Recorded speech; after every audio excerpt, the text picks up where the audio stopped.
आधे घंटे बाद कॉल बेल की आवाज़ सुनाई दी। गॉड मदर ने दरवाज़ा खोलकर देखा। दो अजनबी खड़े हुए थे। एक ने कहा, we are for Adil and Adil for एना।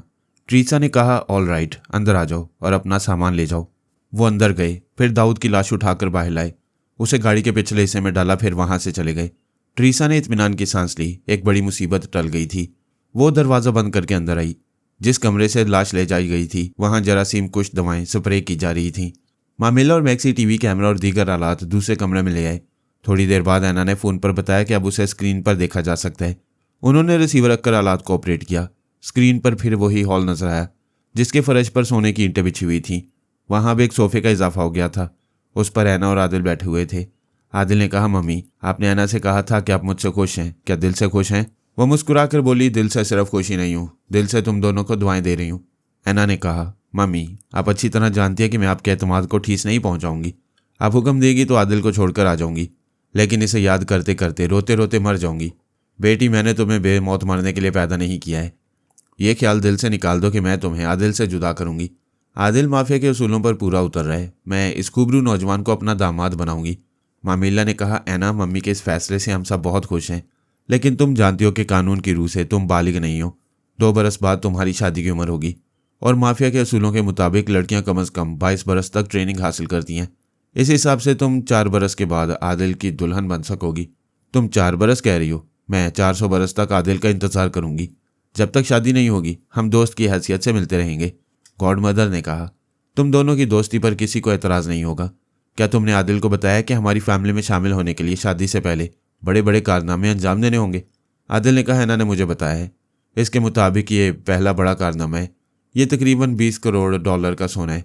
आदिल ने एक बड़े थैले को खोलकर फर्श पर उलट दिया। पूरी स्क्रीन पर बेशुमार कीमती हीरे जवाहरात जगमगाने लगे। वो बोला, इनकी मालियत 10 करोड़ डॉलर ज़रूर होगी, इससे भी ज़्यादा हो सकती है। वो सब हीरे जवाहरात को जैसे दम साधे देख रहे थे।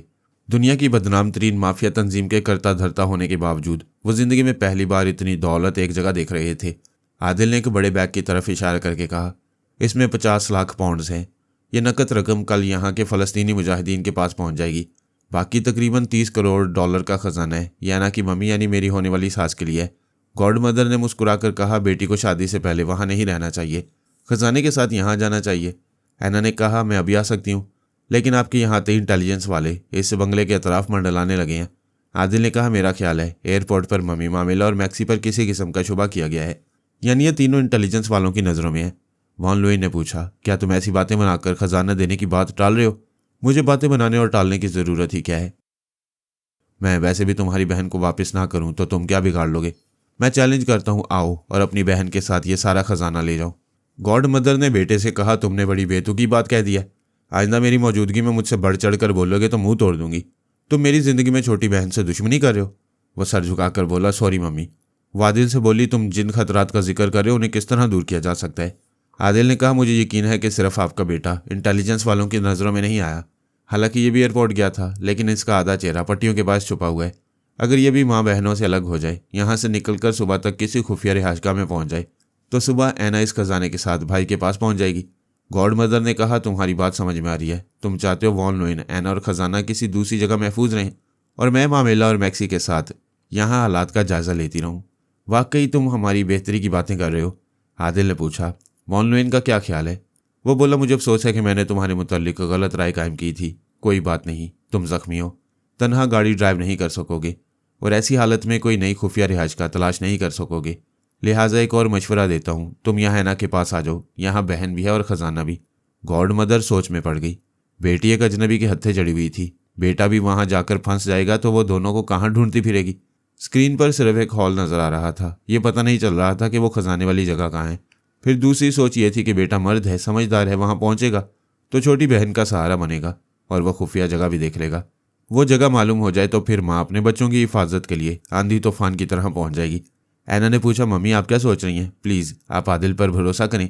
गॉड मदर ने सोचा, अगर बाहर खतरात मंडला रहे हैं तो मेरा बेटा इंटेलिजेंस के चक्कर में फंस जाएगा। बेहतर है वो बहन और ख़जाने के पास रहे। उसने कहा, मुझे मंजूर है। ये बताओ भाई तुम्हारे पास कैसे पहुंचेगा? ऐना ने कहा, आदिल अपनी कार में आ रहे हैं। वो बंगले के अतराफ अच्छी तरह जायज़ा लेने के बाद दरवाजे पर आएंगे। आप पहली बेल पर दरवाज़ा खोलकर ब्रादर को बाहर जाने दें, फिर मुतमईन रहें। आप 1 घंटे के अंदर ब्रादर को मेरे साथ स्क्रीन पर देखेंगे। वह स्क्रीन पर आदिल को देखकर बोली, ठीक है आदिल, मैं सिर्फ तुम पर भरोसा करती हूँ। कोई दूसरा है तो मैं अपने बेटे को उसके हवाले नहीं करूँगी, तुम चले आओ। आदिल ऐना के पास उठ गया, फिर वहाँ से चलता हुआ स्क्रीन से आउट हो गया। माँ ने बेटी से कहा, मैं चंद मिनट के लिए कैमरा ऑफ कर रही हूँ, मुझे भूख लग रही है, कुछ खाने के बाद तुमसे बातें करूँगी। कैमरा ऑफ हो गया, स्क्रीन भी तारीख हो गया। माँ ने कहा, बेटे तुम और मैक्सी अंदर की सारी बत्तियां बुझा दो और खिड़की के पर्दों के पीछे से बाहर देखो। क्या वाकई इंटेलिजेंस वाले या मशकूक अफराद हमारी कोठी के अतराफ में हैं? वो दोनों चले गए। कमरों की बत्तियां बुझने लगीं। माँ ने बड़ी बेटी से कहा, मामेला मुझे वाकई भूख लगी है, किचन की लाइट ऑन करो और जल्दी से कुछ खाने को लाओ। मामेला किचन में गई। माँ भी मुख्तलिफ खिड़कियों के पास आकर पर्दों के पीछे से दूर तक नजरें दौड़ाने लगी। रात अंधेरी थी। स्ट्रीट लाइट्स के बायस बंगले के आगे पीछे वाली गलियां दिखाई दे रही थीं।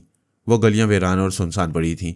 कोई इंसान तो क्या, कुत्ता भी नजर नहीं आ रहा था। मैक्सी और वान लोइन ने आखिर कहा, मम्मी हमें तो कोई नजर नहीं आ रहा। वो बोली, मेरी आंखें इस उम्र में भी तेज हैं, मैं भी किसी को नहीं देख रही हूँ। यह आदिल बड़ा चालबाज है। उसने कहा था कि हम तीनों माँ बेटियाँ इंटेलिजेंस वालों की नज़रों में आ गई हैं। अगर ऐसा होता तो एयरपोर्ट से हमारा ताकुब करते और हमारे पीछे दाऊद की कोठी में पहुंच जाते। हमसे पूछा जाता कि हम वहाँ की तमाम टूटी हुई दीवारें क्यों देखने आए हैं, दाऊद से हमारा क्या ताल्लुक है। फिर वो हमारे साथ यहाँ आकर दाऊद को देख लेते। ऐसी कोई बात नहीं हुई। बेटे ने कहा, मैं शुरू से कह रहा हूँ वो पक्का बदमाश है और ज़बरदस्त चालबाज है। ऐना के बाद मुझे कैदी बनाकर आपको मजबूर करना चाहता है, हमारी कमजोरियां मालूम करके हमें अपना ताबेदार बनाना चाहता है। बेटे मैंने घाट घाट का पानी पिया है। आदिल जैसे छोकरे मेरे सामने क्या चालने चलेंगे। अभी मैं उसकी सारी तेजी और तर्रारी नाक से निकाल दूंगी। मामेला ऑमलेट और डबल रोटी ले आई। वह सब एक मेज़ के अतराफ बैठकर खाने और नए मंसूबे बनाने लगे। 1 घंटे के बाद कॉल बेल की आवाज़ सुनाई दी। वो प्लानिंग के मुताबिक अलर्ट हो गए। वॉन लुइन दरवाजे से दूर एक कुर्सी पर जाकर बैठ गया। मामिला और मैक्सी दरवाजे के पास दीवार से लगकर खड़ी हो गईं। दोनों के हाथों में 2 साइलेंसर लगे हुए रिवॉल्वर थे। गॉड मदर ने दरवाज़ा खोलकर आदिल को देखा, फिर मुस्कुराकर कहा, तुम्हें देखकर इत्मीनान हो रहा है, मेरे बेटे को ले जाओ, वो सामने बैठा है, इसे सहारे की ज़रूरत है। वॉन लुइन कुर्सी से यूं उठने लगा जैसे वाकई सहारे की ज़रूरत हो। आदिल उसे सहारा देने के लिए अंदर आया। गॉड मदर ने दरवाज़ा बंद कर दिया। मामेला और मैक्सी ने शूटिंग की पोजीशन लेकर ललकारा, खबरदार कोई हरकत ना करना। वॉन लुइन ने भी अपना रिवॉल्वर निकालकर कहा, दोनों हाथ ऊपर करो, हम सबके हथियारों में साइलेंसर लगे हुए हैं, फायरिंग की आवाज़ बाहर नहीं जाएगी। आदिल दोनों हाथ कमर पर रखे खड़ा रहा। गॉड मदर ने सख्त लहजे में कहा, क्या तुमने सुना नहीं, हाथ ऊपर करो। मैं तुम्हारी बेटी से पूछकर हाथ उठाऊंगा। बाय द वे, इस हमाकत का मकसद क्या है? गॉड मदर ने करीब आकर उसकी तलाशी ली, फिर बोली, ये निहत्था है, कोई हथियार नहीं है। ये मैं भाईजान से सीख रहा हूँ कि हथियार के बगैर किस तरह दुश्मनों के निर्गे में जिया जाता है। कौन है तुम्हारा भाईजान? नाम ना पूछो, चकरा कर गिर पड़ोगी। बकवास मत करो, चलो उस कमरे में। वो उसे हथियारों की जद में लेकर कमरे में आए। कमरे और आलात को ऑपरेट किया। स्क्रीन पर ऐना दिखाई दी। वो अपने सामने टीवी स्क्रीन पर देखकर चौंक गई। आदिद 3 अदद रिवॉल्वर की जद में नजर आ रहा था। वो परेशान होकर बोली, मम्मी ये क्या हो रहा है? वो बोली, बेटी मैं तुम्हें इस मक्कार का असली रूप दिखा रही हूँ, अभी तुम कमसिन नादान हो। इस फरेबी के फ्रेब को उस वक्त तक नहीं समझ सकोगी जब तक मैं अपने तजुर्बे से तुम्हें नहीं समझाऊंगी। आदिल ने क्या धोखा दिया आपको, इससे क्या तकलीफ पहुंच रही है? इसने दौलत की चमक दिखाकर बड़ी खूबसूरती से तुम्हें यरगमाल बनाया था, इस बात को तुम समझ ना सकी। इसकी मोहब्बत में अंधी रही। ये तुम्हारे बाद मेरे बेटे को अपना कैदी बनाना चाहता था। मम्मी आप गलत समझ रही हैं। बकवास मत करो, माँ को गलत कह रही हो। यह हमें इस बात से खौफजदा कर रहा था कि पुलिस और इंटेलिजेंस वालों ने हम माँ बेटियों को ताड़ लिया है, ताकि मैं खौफजदा होकर बेटे की सलामती और हिफाजत के लिए इसे भी इस फरेबी के पास भेज दूँ। यह झूठ है कि हमारे बंगले के अतराफ में इंटेलिजेंस वाले हैं। हम सब ने अच्छी तरह दूर तक देखा है, इधर कोई नहीं है। मम्मी ये ज़रूरी तो नहीं कि वो तमाम रात इस बंगले के अतराफ रहें, वक्फे वक्फे से आ सकती हैं। क्या आप नहीं जानती कि मुजरिमों को धोखा देने के लिए आर्जी तौर पर पहरा हटा दिया जाता है, ताकि वो किसी वारदात के लिए निकलें और फिर पकड़े जाएं? तुम बेटी हो, बेटी रहो, माँ बनकर ना समझाओ। मेरी हदायत पर फ़ौरन अमल करो। तुम्हारे अतराफ जो मुसल्ला गार्ड्स हों उन्हें बुलाओ और स्क्रीन पर उन्हें दिखाओ। इनके बॉस आदिल की ज़िंदगी मौत में बदलने वाली है। अगर वो उसकी ज़िंदगी चाहते हैं तो तुम्हें हिफाजत से खजाने समेत यहाँ पहुँचा दे। आप किन मुसल्ला गार्ड्स की बातें कर रही हैं? यहाँ कोई नहीं है। मैं दरवाज़ा अंदर से बंद किए बैठी हूँ। बकवास ना करो। क्या इतने बड़े खजाने की हिफाजत के लिए कोई मुसल्ला पहरेदार नहीं होगा? क्या मैं इतनी नादान हूँ कि तुम्हारी अहमकाना बातों का यकीन कर लूँ? आप यकीन करें या ना करें, यहाँ कोई गार्ड पैदा नहीं होगा। तो फिर ये बताओ, तुम्हारे सामने कैमरा और दूसरे आलात कौन ऑपरेट कर रहे हैं? ये तमाम आलात खुदकार हैं, एक बार ऑन करने के बाद अपना काम करते रहती हैं। तुम ये कहना चाहते हो कि आदिल का कोई मातहत, कोई अलाकार नहीं? जी हाँ, ये बिल्कुल तना है। झूठी मक्कार। ये बता कि वो 2 आदमी कौन थे जो दाऊद की लाश ले गए? वो भाईजान के मातहत थे। अरे ये भाईजान कौन है? उसे स्क्रीन पर बुला। कैसे बुलाऊं? मैंने भाईजान और भाभी जान की आवाज़ें सुनी हैं, उन्हें देखा तक नहीं। ये भी नहीं जानती कि वो कहाँ रहते हैं। इसका मतलब है अगर आदिल को गोली मार दी जाए तो वहाँ जवाबन कोई तुम्हें नुकसान नहीं पहुंचाएगा। ऐना ने सोफे के पास रखे हुए बैग में हाथ डालकर एक पिस्तौल निकाला, फिर उसके चैम्बर से गोलियां निकालकर दिखाते हुए कहा, अच्छी तरह देख लें ये गोलियां हैं। मैं वापस चैम्बर में डालकर पिस्तौल लोड कर रही हूँ। उसने दोबारा पिस्तौल लोड करने के बाद उसकी नाल अपनी कनपटी से लगाई, फिर बोली, आदिल मुझे इस एतमाद पर छोड़ गया कि मैं उसके साथ जीऊंगी और उसके साथ मरूंगी। गॉड मदर ने चीख कर कहा, पागल हुई है, पिस्तौल वहां से हटा, गोली चल जाएगी, मर जाएगी। आप उधर गोली मारें, मैं स्क्रीन पर देख रही हूँ, साथ ही इधर भी गोली चलेगी। माँ ने कहा, जवान बेटी जज्बात में अंधी हो जाए तो माँ की तदबीरें और माँ के आंसू भी उसे तबाही से बचा नहीं सकते। तू हमारी तमाम तदबीरों पर पानी फेर रही है। बेटी मेरी जान, जरा अकल से काम ले। तुझे वहाँ कोई रोकने वाला नहीं है, हमें वहाँ का पता बता दे। हम आदिल को बांधकर उस जगह आएंगे और तुझे तमाम खजाने के साथ यहाँ ले आएंगे। आदिल ने कहा, वाह है ना, तुम्हारे खानदान वाले कितने शरीफ और आला ज़रफ़ हैं, अपने दामाद को भी लूट लेते हैं। गॉड मदर ने कहा, खामोश रहो, मुझे अपनी बेटी से बातें करने दो। बातें क्या करोगी? तुमने बेटी का भी सर झुका दिया है, कोई चुड़ैल भी अपने दामाद का लहू नहीं पीती। तुम तो ड्रैकुला को भी शर्मिंदा कर रही हो। ऐना ने कहा, आज मालूम हुआ कि मेरे खानदान में आदिल जैसे नेक और शरीफ इंसान की कदर कभी नहीं होगी। अच्छा हुआ कि मैं आप लोगों की गंदी जहनीत से दूर चली आई, अब कभी वापस नहीं आऊँगी। वॉन लुई ने कहा, जब तुम हमारी नहीं हो और मम्मी की फरमा बरदार नहीं हो तो तुम्हारा जीना मरना हमारे लिए बराबर है। माँ ने बेटे को डांट कर कहा, बकवास मत करो, क्या तुम देख सकोगे कि स्क्रीन पर गोली चल रही है और बहन दम तोड़ रही है? मम्मी ऐना हमारी जान है, हम इसके बदन पर हल्की सी खराश भी नहीं देख सकते, मगर ये हमें गुस्सा दिला रही है। ऐना ने माँ को मुखातिब करते हुए कहा, आप सारी रात और सारी उम्र आदिल को निर्गे में लिए बैठी रहेंगी, तब भी कुछ हासिल नहीं कर सकेंगी। ना बेटी मिलेगी ना दौलत। अच्छी बात है, मैं आदिल को रिहा कर दूंगी, तू यहाँ चलिया। आप अभी तक मुझे नन्ही नादान बच्ची समझ रहे हैं, मैं कह चुकी हूँ, बेटी मिलेगी ना दौलत। अगर स्क्रीन पर बेटी को जिंदा देखना चाहती हैं तो आदिल को फौरन रिहा कर दें। ये बात समझ में आ गई कि वो आदिल को हलाक करके बेटी और दौलत दोनों ही से महरूम हो जाएगी, और आदिल के जिंदा रहने से कुछ मिले या ना मिले वो बेटी को जिंदा सलामत और खुशहाल देख सकेगी।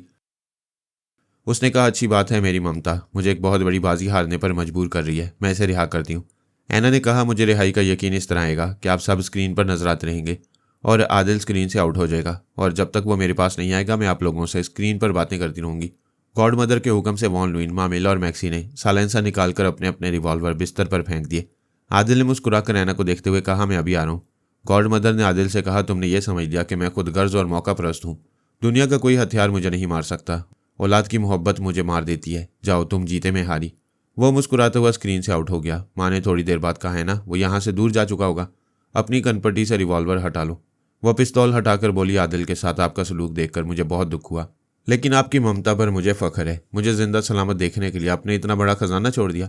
मैंने जिंदगी में पहली बार गॉड मदर को हारते और एक मदर को जीतते देखा है। वो बोली, तुम चाहो तो मैं अब भी खजाना हासिल कर सकती हूँ, आदिल को फिर हमारा दोस्त बना दो।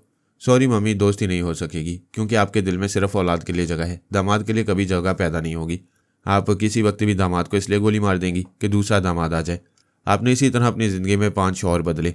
आपकी तालीम है कि बेटियां भी शौहर को आनी जानी चीज़ समझकर कबूल करें, जब ज़रूरत ना हो तो उसे निजात हासिल कर लें। सॉरी टू से, मैं ऐसा नहीं कर सकती।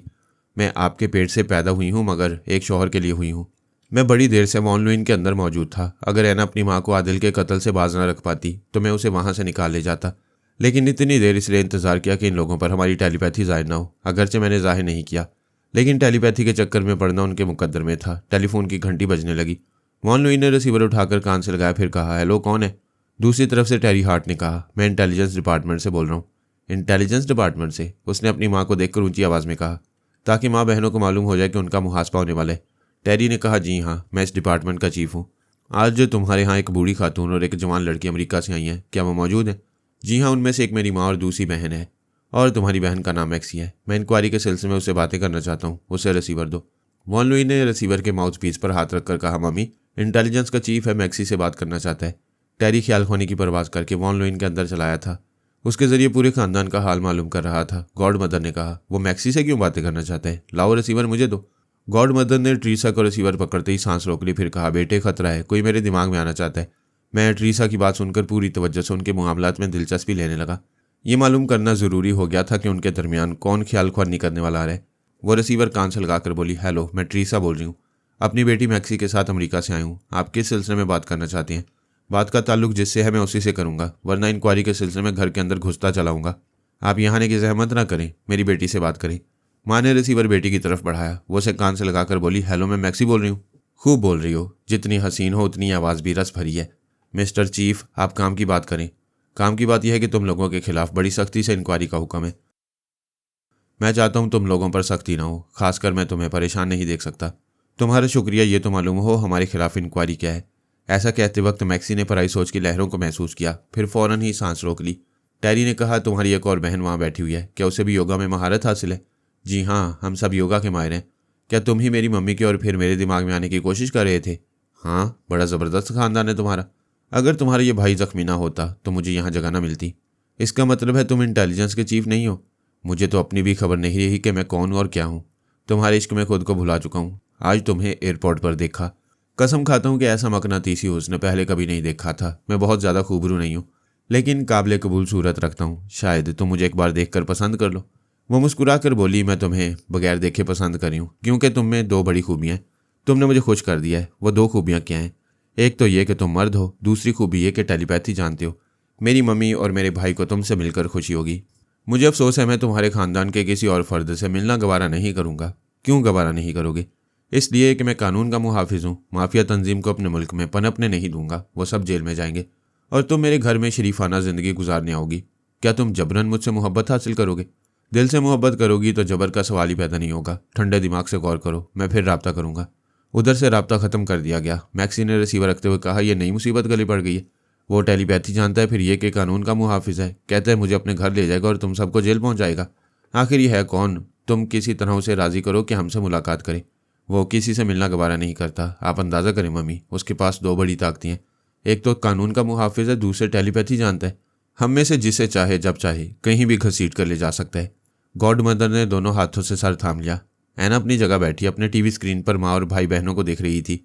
उनकी बातें सुन रही थी और उन्हें एक नए अजाब में मुब्तला कर रही थी। उसने मुखातिब किया, हेलो मम्मी। माँ थोड़ी देर के लिए बेटी को भूल गई। उसने चौंक कर स्क्रीन पर एना को देखा। एना ने कहा, आदिल ने पहले ही खतरे से आगाह किया था, लेकिन आप लोगों ने उसे झूठा और फरेबी करार दिया। मैंने कहा था कि ब्रादर को मेरे पास भेज दें, बेटा महफूज रहेगा तो आप खुलकर चालें चल सकेंगी। वाकई मेरा बेटा तुम्हारे पास चला जाता तो महफूज रहता। वो टेलीपैथी जानने वाला उसके जख्मी होने का फ़ायदा न उठा सकता। मैं पूछ रही हूँ, क्या तुम मेरे बेटे के अंदर हो? टेरी ने कहा, हाँ, मैं तुम्हारे बेटे की ज़ुबान से बोल रहा हूँ। इतनी देर खामोश रहकर इसके चोर ख्यालात पढ़ता रहा। पुलिस और मिलिट्री इंटेलिजेंस का पूरा महकमा इन बाजीगरों की तलाश में है जो अक्सर ट्रांसफ़र करते हैं। आज मैं बाजीगरों तक पहुंच गया हूँ। गॉड मदर ने परेशान होकर कहा, क्या ये मालूमात मेरे बेटे के दिमाग से हासिल हो रही हैं? हाँ, तुम लोगों ने पहली बड़ी वारदात यह की कि हमारी लेबॉर्ट्री के दो डॉक्टरों से वो गैर मामूली फार्मूले छीन कर ले गए।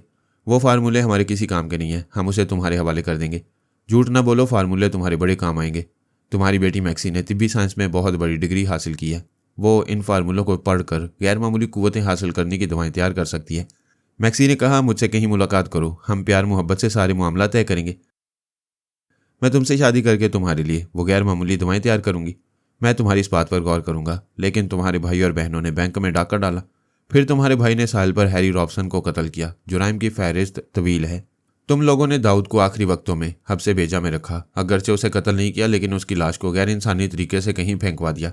वो लाश हमने नहीं, आदिल ने फेंकवाई है। मैंने तुम्हारे बेटे के दिमाग से आदिल के मुतल्लिक बहुत कुछ पढ़ा है और उसके ज़रिए तुम्हारी छोटी बेटी एना लाना को स्क्रीन पर देख रहा हूँ। वो सोने की ईंटों यानी दौलत के अंबार पर बैठी है और ये सब दाऊद से छीना हुआ खजाना है। एना ने स्क्रीन के एक तरफ देखते हुए कहा, आदिल, इस कैमरे के सामने ना हो, दूसरी तरफ स्क्रीन पर देख लिया जाओगे। वहाँ मेरे ब्रदर के दिमाग में कोई टेलीपैथी जानने वाला है। आदिल ने स्क्रीन पर आकर कहा, फिक्र न करो, मुझे भाईजान ने पहले ही बता दिया है। वहाँ जो टेलीपैथी जानने वाला है वो खुद अपनी आंखों से नहीं बल्कि तुम्हारे भाई के जरिए हमें देख रहा है।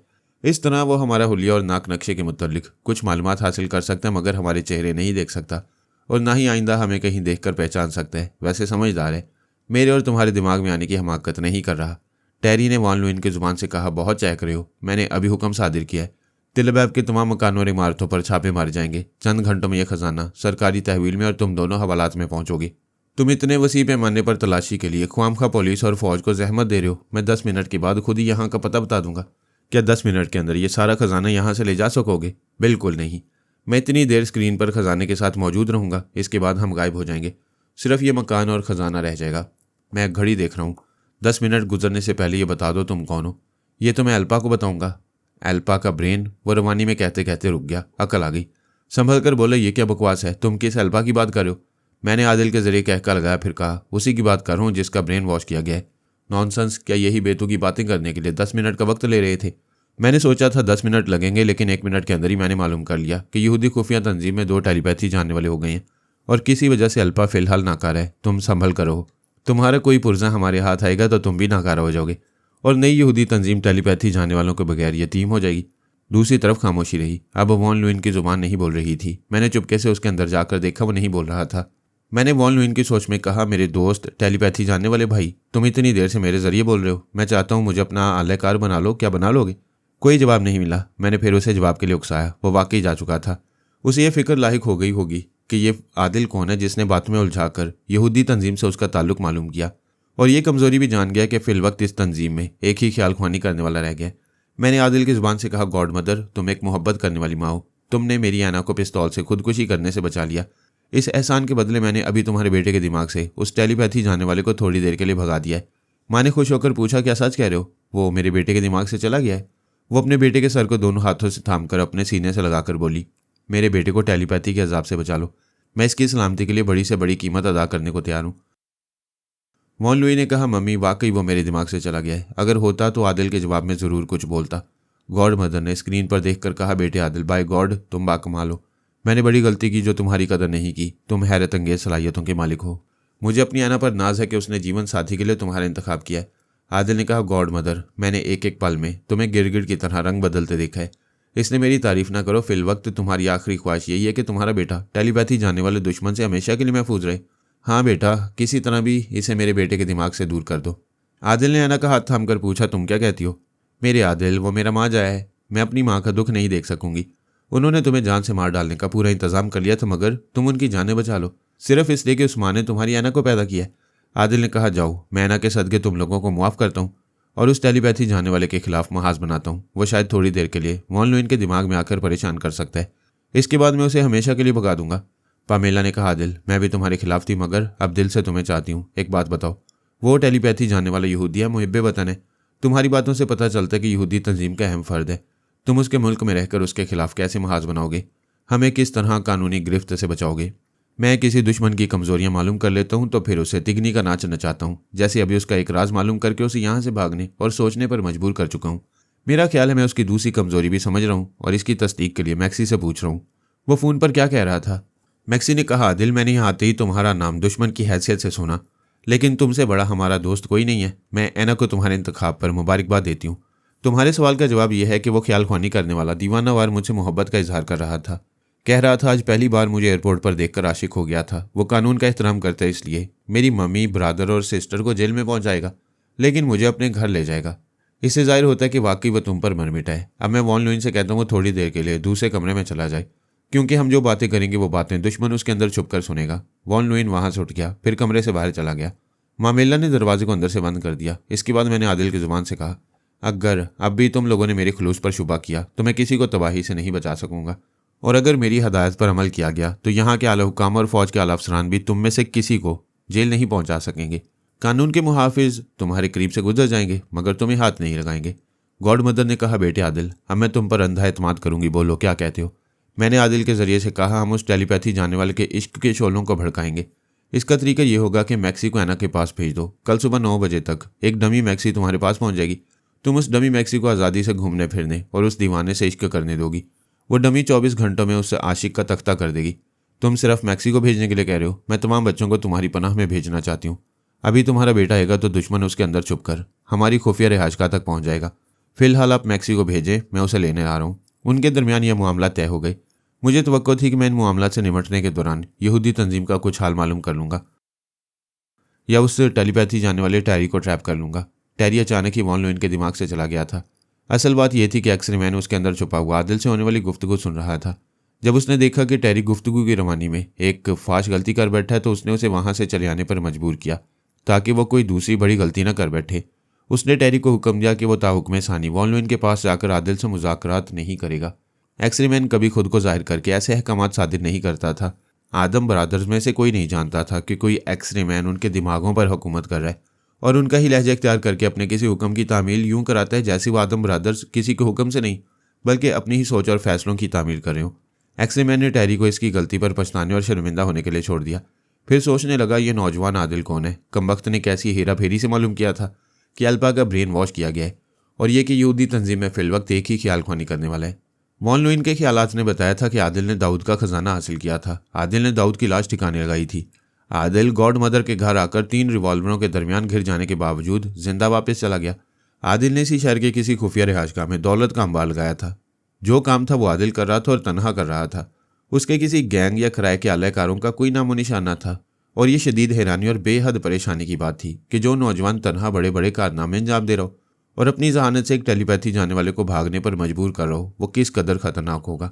ऐसे खतरनाक की पूरी हिस्ट्री और जोग्राफिया मालूम करना बहुत ज़रूरी हो गया था। और मालूमात का जरिया फिल वक्त गॉड मदर का खानदान था। उसने रिसीवर उठाकर ब्लैक आदम के नंबर डायल किए। जब वो किसी आदम ब्रादर को किसी अहम मामले की इतला देता था तो खुद को उस तंजीम का एक खुफिया इन्फॉर्मर जाहिर करता। उसने राब्ता कायम होने के बाद कहा, हेलो मिस्टर ब्लैक आदम, मैं इन्फॉर्मर 01 बोल रहा हूँ, कुछ नाम और एड्रेस नोट करो। उसने गॉड मदर ट्रीसा, वॉन लुइन, मामेला, मैक्सी और एना लाना के नाम और उनकी रिहाइशगाह का पता और फ़ोन नंबर नोट कराया। फिर आदिल का नाम लिखवा कर उसके मुतल्लिक जो भी जानता था वो बताता रहा। फिर कहा, उससे खतरनाक आदिल का सुराग गॉड मदर के जरिए ही लगाया जा सकता है। वैसे वो भी आदिल का पता ठिकाना नहीं जानती है। किसी हिकमत अमली से उस नौजवान तक पहुंचने की कोशिश की जा सकती है, दैट्स ऑल। ये कहकर एक्सरे मैन ने फ़ोन का राब्ता ख़त्म किया। फिर ब्लैक आदम के अंदर पहुंच गया। ब्लैक आदम सोच रहा था, वॉन लुइन जख्मी है, टेरी उसके अंदर जाकर उसे अपना मामूल और ताबेदार बनाए। इस तरह वॉन लुइन के जरिए गॉड मदर के पूरे ख़ानदान के अफराद की मसरूफियात का इल्म होता रहेगा। फिर उनमें से कोई ना कोई आदिल से ज़रूर मुलाकात करेगा। एना आदिल के पास है, वो अपने रिश्तेदारों से ज़रूर मिलेगी। उसने ये सोचकर खुफिया फ़ोन नंबरों के जरिए टेरी को मुखातिब किया और कहा, मेरे पास आओ। टेरी ने उसके दिमाग में पहुंचकर पूछा, क्या बात है, खैरियत तो है? ब्लैक आदम ने पूछा, क्या तुम्हें आदिल और गॉड मदर की फैमिली के मुतल्लिक कुछ मालूम है? कुछ नहीं, बहुत कुछ मालूम है। आदिल बड़ा चालबाज बंदा है। तो फिर आदिल तक पहुंचने के लिए वॉन लुइन को अपना मामूल बनाओ। मैंने यही सोचा है, लेकिन आज रात उस पर तनवीमी अमल नहीं कर सकूंगा। हाँ, याद आया, जय परगोला के मामले में मुंतज़िर हो। उसके मुतल्लिक किसी वक्त भी इतला मिल सकती है। परगोला बहुत अहम है, हम उसके जरिए मरीना को पकड़ सकेंगे। एक्सरे मैन और टैरी के लिए मसला था कि उनमें से कोई वॉन लुइन पर तनवीमी अमल करता और ऐसे वक्त इतला मिलती कि परगोला किसी कब्रिस्तान में काला जादू करने में मसरूफ़ है, तो फिर उन्हें अमल अधूरा छोड़कर उधर जाना पड़ता। एक्सरे मैन इसलिए अमल नहीं कर सकता था कि वह इसराइल के तकरीबन 25 कब्रिस्तानों तक फैले हुए जासूस और पुलिस अफसरान के अंदर झांकता फिर रहा था। पुलिस वालों ने कब्रिस्तान में विच लेडी इला क्लांसी को पहुंचाया था और उसे हुक्म दिया था कि रात के 1 बजे तक किसी कब्रिस्तान से परगोला की गिरफ्तारी की इतला नहीं मिलेगी तो वह काला अमल करेगी और अपने मंत्रों और जादुई हथकंडों से परगोला को वहां आने पर मजबूर कर देगी। ऐसे इंतजामात के बायस एक्सरे मैन और टैरी की मसरूफियात में इजाफा हो गया। इसका फ़ायदा वॉन लुइन को पहुंच रहा था। वो उनके अमल से महफूज हो गया। हमारे पास टेलीपैथी जानने वालों की कमी नहीं। लैला ने सोनिया सानी को मुखातिब करके आदिल और गॉड मदर की मुख्तसर हिस्ट्री सुनाई। फिर उसे वॉन लुइन के दिमाग में पहुंचा कर कहा, इसका दिमाग लॉक कर दो ताकि कोई दुश्मन इसके अंदर ना आ सके। ये सिर्फ तुम्हारी आवाज़ और लहजे का असीर रहे। फिर मैंने बारबरा को मुखातिब करके उसे भी आदिल और गॉड मदर की फैमिली के हालात बताए। फिर उसे तिल बैब की एक कॉल गर्ल के दिमाग में पहुंचा कर कहा, इस पर अमल करो और इसे मुकम्मल मैक्सी बना दो। आदिल के दिमाग में रहकर असल मैक्सी की आवाज़ और लहजा सुनो, उसकी हरकत और सकनात को देखो। इस कॉल गर्ल को मैक्सी बनाने के लिए ज़्यादा मेहनत नहीं करनी पड़ेगी क्योंकि दुश्मन ख्याल खोनी करने वाला मैक्सी के मुतालिक कुछ नहीं जानता। वो इसे दूर ही से देखकर आशिक हो गया था। मैं इन मामलात में मसरूफ़ था और ये नहीं जानता था कि जय परगोला के अज़ाइम क्या हैं और वह किस तरह मरीना पर काला जादू करने वाला है। और यह भी नहीं मालूम था कि यहूदी तंजीम के अफराद और पुलिस वालों ने 25 कब्रिस्तानों में कैसा नादीदा जाल बिछाया है। जाल बिछाने वाले शाम की तारीकी फैलते अपने शिकार का इंतज़ार करने लगे और ट्रांसमीटर के जरिए एक दूसरे से रब्ता करने लगे। इस इंतज़ार में बड़े बड़े अफसरान को रात का खाना कब्रिस्तान में खाना पड़ा। उस रात फ़कीरों, चरस और हीरोइन का नशा करने वालों की शामत आ गई। छुपकर नशा करने वाले पुलिसदार से लगते हैं। उनमें से कितनों को जय परगोला समझकर गिरफ्तार किया गया। फिर हकीकत मालूम होने पर उन्हें लात जूते मारकर भगा दिया गया। जय परगोला रीटा की रिहाइशगाह की छत पर बैठा दूर तक फैली हुई तारीकी को देख रहा था। सोच रहा था कि आज की रात काले जादू के लिए निहायत मुनासिब है। कब्रिस्तान में और ज़्यादा तारीकी होगी। वहाँ जाकर अमल करना इसलिए भी ज़रूरी होता है कि वहाँ अमल करने के लिए मुर्दों की हड्डियाँ और खोपड़ियाँ मिलती हैं। वो सोच रहा था आज मरीना वापस आ सकती है, लेकिन खतरा है। उस कमीनी विच लेडी ने पुलिस को उसके शैतानी अज़ाइम के मुतल्लिक बताया होगा, लिहाजा उसकी गिरफ्तारी के इंतजामात ज़रूर किए गए होंगे। उसने रात के 12 बजे तक कसम खा ली कि आज 4 दीवारी से बाहर नहीं जाएगा। रात के 1 बजे टैरी आदम ने ट्रांसमीटर के जरिए एक आला अफसर से कहा, बहुत इंतजार हो चुका पर गोला नहीं आएगा। यस सर, शायद उसके कानों में भनक पड़ गई है कि उसकी गिरफ्तारी के लिए खासे इंतजामात हो चुके हैं। विच लेडी से कहो वो अपना अमल शुरू करे। यस सर, मैं अभी उसे हुक्म देता हूँ। आला अफसर ने ट्रांसमीटर को ऑफ किया। वो कब्रिस्तान के गोशे में चंद सिपाहियों के साथ छोटी सी जीप में बैठा हुआ था। उसके मातियत ने जीप स्टार्ट की, फिर उसे ड्राइव करता हुआ कब्रिस्तान के दरमियानी हिस्से में आया। विच लेडी इला क्लांसी एक टूटी हुई कब्र के पास बैठी हुई थी। पुलिस को देखकर खड़ी हो गई। अफसर ने जीप से उतरकर कहा, एक बाज चुका है, पर गोला अभी तक किसी कब्रिस्तान में देखा नहीं गया। वो सीधी तरह नहीं आएगा। चल उसे अपने मंत्रों से बुला। हजूर, मैं उसे बुलाने की पूरी कोशिश करूंगी, लेकिन ये बात पहले भी कह चुकी हूँ। वो भी मेरी तरह शैतान का पुजारी है। मैं जो मंत्र पढ़ूंगी और अमल करूंगी वो उनका तोड़ कर लेगा। हम तोड़ जोड़ कुछ नहीं जानते, उसे यहाँ आना चाहिए। सरकार गुस्सा न करें, कुछ तो नरमी से सोचें। अगर किसी वजह से वो ना आया तो ये समझा जाएगा तू अपने यार को बचाने के लिए काले जादू में गड़बड़ कर रही है। एक मातियत अफसर ने कहा, इला, हमारे साहब ने वादा किया है, तू उसे गिरफ्तार करा देगी तो तुझे रिहा कर दिया जाएगा। आला अफसर ने कहा, और उसे बुलाने में नाकाम रही तो तुझे गोली मार दी जाएगी। फिर उसने सिपाहियों को हुक्म दिया, दूर जाकर दरख्तों और कब्रों के पीछे छुपे रहो। अगर परगोला यहाँ नहीं आएगा और ये अपनी नाकामी जाहिर करेगी तो इसे गोली मार देना। ये हुक्म देने के बाद वो जीप में बैठकर चला गया। कई सिपाही विच लेडी के आसपास जरा दूर जाकर नजरों से ओझल हो गए। वो चारों तरफ सहमी हुई नजरों से दिख रही थी। तारीकी में सिपाही नजर नहीं आ रहे थे, लेकिन तस्वीर की आंखें अपने चारों तरफ राइफलों की नालें देख रही थीं। वह जमीन पर बैठ गई। उसके सामने जादू मंत्र का बहुत सा सामान रखा हुआ था। एक मिट्टी के बर्तन में माश की दाल का आटा और एक बर्तन में पानी था। उसकी फरमाइश पर एक जानवर का ताज़ा खून मुहैया किया गया था। उसने एक टूटी हुई कब्र से इंसानी सर का कासा निकालकर सामने रख लिया। फिर वो कोई गीत गाने के अंदाज में मंत्र पढ़ने लगी। पढ़ने के दौरान कभी माश की दाल उठाकर कासे में डालती, कभी ताज़ा लहू चुल्लू में लेकर आटे पर डालकर गूंदती। वो देर तक ये अमल करती रही। फिर उसने पहले से जमा की हुई सूखी लकड़ियों में आग लगाई। रात की गहरी तारीकी इन शोलों से दूर भागने लगी। फिर उसने गुनगुनाना शुरू किया। गूंदे हुए आटे को उठाकर मंत्र पढ़ते हुए शैतान से कहने लगी, मैं तेरी बरसों की पुजारन हूँ, तेरा नाम लेकर माश का परगोला बना रही हूँ। वो माश के आटे का पुतला बना रही थी। एक सर, एक धड़, 2 हाथ और 2 पाँव। इस पुतले को जय परगोला से मंसूब कर रही थी। परगोला की गर्दन पर जख्म का बड़ा सा निशान था। वो वैसे ही निशान पुतले की गर्दन पर बनाकर कह रही थी, जय परगोला, आ जा, ये तेरा जिस्म है। रूह जहाँ भी है उसे लेकर इस पुतले में आ जा। उसने एक सुई निकाली। जोर जोर से मंत्र पढ़ते हुए सुई को आग दिखाई। जैसे वो गर्म हुई, उसने पुतले के जख्म के निशान में पेवस्त कर दिया। जय परगोला अपने बिस्तर पर आराम से सो रहा था। चीख मारकर उठ बैठा। तकलीफ से कराते हुए अपने गर्दन के निशान को सहलाने लगा। फिर गरज कर बोला, कौन है? मुझसे कौन दुश्मनी कर रहा है? वो उठकर खड़ा हो गया। रीटा दूसरे कमरे से दौड़ती हुई आई। उसने पूछा, क्या हुआ? इतनी रात को क्यों चिल्ला रहे हो? वो कमरे से बाहर जाते हुए बोला, रीटा, कोई मुझ पर जादू कर रहा है। जेरी को बुलाओ, थर्माल को बुलाओ। वो उसके पीछे चलती हुई बोली, कौन जेरी, कौन थर्माल? तुम कहाँ जा रही हो? मुझसे पूछती है मगर रोकती नहीं। मुझे रोक ले, मुझे न जाने दे। रीटा उसके सामने आकर उससे लिपट गई, उसका रास्ता रोकने लगी। विच लेडी इला कलांसी ने दूसरी सुई निकाली। जोर जोर से मंत्र पढ़ते उसे आग दिखाई। फिर उसे भी पुतले की गर्दन के निशान में पेवस्त कर दिया। परगोला ने शदीद तकलीफ से तड़पकर चीख मारी। लिपटी हुई रीटा को दोनों हाथों से उठाकर एक तरफ फेंका। फिर दौड़ता हुआ बाहर आकर कार में बैठ गया। इसे स्टार्ट करके बड़ी तेजी से आगे बढ़ाया और अहाते के गेट को तोड़ता हुआ अंधाधुंध ड्राइव करता चला गया। वो अपने शैतानी अमल में मसरूफ थी। उठकर खड़ी हो गई। दोनों हाथ आसमान की तरफ उठाकर चीख चीख कर मंत्र पढ़ रही थी और यकीन से कहती जा रही थी, वो आ रहा है, मेरा जादू सर चढ़कर बोल रहा है, वो आ रहा है। आधे घंटे बाद कब्रिस्तान के हाथे का गेट जोरदार आवाज से टूट गया। उसकी कार आंधी तूफान की रफ्तार से आकर रुक गई। फिर वो कार से निकलकर विच लेडी की तरफ दौड़ता हुआ और चीखता हुआ कहने लगा, निकाल दे इन सुइयों को, निकाल दे, मैं मर जाऊंगा, सुइयां निकाल दे। वो दौड़ता हुआ लड़खड़ाता हुआ माश के पुतले के करीब आकर औंधे मुंह गिरा। ईला ने पुतले से एक सुई निकाल दी। परगोला ने एक आह के साथ इत्मीनान की सांस खींची। ईला ने पुतले से दूसरी सुई भी निकाल दी। वह जमीन पर चारों शाने चित होकर लंबी लंबी सांसें लेने लगा। फिर गुर्राते हुए बोला, तू दुनिया की बदतरीन चुड़ैल है। तूने शैतान के पुजारी को अजियतों में मुब्तला किया था। बता, तूने ऐसा क्यों किया? परगोला, मुझे अफसोस है, मैं मजबूर थी। मुझे दोस्त होकर दुश्मनी करनी पड़ी। ऐसी क्या मजबूरी थी? पुलिस वालों ने मुझे उल्टा लटका कर मारा है। अब भी हड्डियां दुख रही हैं। उन्होंने तेरे मुतल्लिक मुझसे सब कुछ उगलवा लिया। फिर मुझे हुक्म दिया कि मैं काले अमल के जरिए तुझे यहाँ बुलाऊं। अगर मैं इनकार करती तो वो मुझे गोली मार देते। वो उठकर बैठ गया। फिर बोला, अब मैं तुझे इस टूटी हुई कब्र में घुसा कर मारूंगा। यहाँ चारों तरफ पुलिस वाले हैं। मुझे हाथ लगाएगा तो वो तुझे जूते मारेंगे। झूठ मत बोल, इस वीराने में कोई नहीं। वो गुस्से से आगे बढ़ा। उसी वक्त फायरिंग की आवाज़ के साथ कदमों के पास थोड़ी सी मिट्टी उड़ी। वो उछलकर ईला से दूर हो गया। आग की जर्द रोशनी में छुपे हुए सिपाही और 2 अफसर उसे निशाने पर लिए आ रहे थे। टैरी आदम उनमें से एक अफसर के दिमाग में था। उसकी जुबान से बोला, हमारे अलावा 30 मुसल्लह सिपाही तारीकी में छुपे हुए हैं। तुमने भागने की अहमकाना कोशिश की तो गोलियों से छलनी हो जाओगे। वो दोनों हाथ उठाए खड़ा रहा। बुरी तरह फंसने का यकीन हो गया था। टैरी ने कहा, हमें मालूम हो चुका है कि 2 टेलीपैथी जाने वाले जेरी और थर्माल तुम्हारे जेर असर हैं। वह तुम्हारे दिमाग में हो तो उनसे कह दो अपनी जगह आराम से रहे। उनकी कोई साजिशी चाल कामयाब नहीं होगी। वो मौजूद नहीं, अगर होते तो सब्र करते। ऐसी जल्दी भी क्या है, मैं फिर आहनी सलाखों से बाहर आ जाऊंगा। हमने तुम्हें दुश्मन समझकर नहीं घिरा, हम तो तुम्हें दोस्त बनाना चाहते हैं। सरकार से दोस्ती मेरे लिए बायस फ़ख्र होगी। वैसे इस मेहरबानी की वजह क्या है? हमें तुम्हारी आज़ादी और मरीना की गुलामी पसंद है। अगर आज़ादी चाहते हो तो अभी अमल करो और मरीना को यहाँ आने पर मजबूर करो। वो एक कहका लगाकर बोला, एक टेलीपैथी जानने वाली पर कब्जा जमाने के लिए मैं ही काम आ सकता हूँ, लेकिन वो इस मुल्क से जा चुकी है।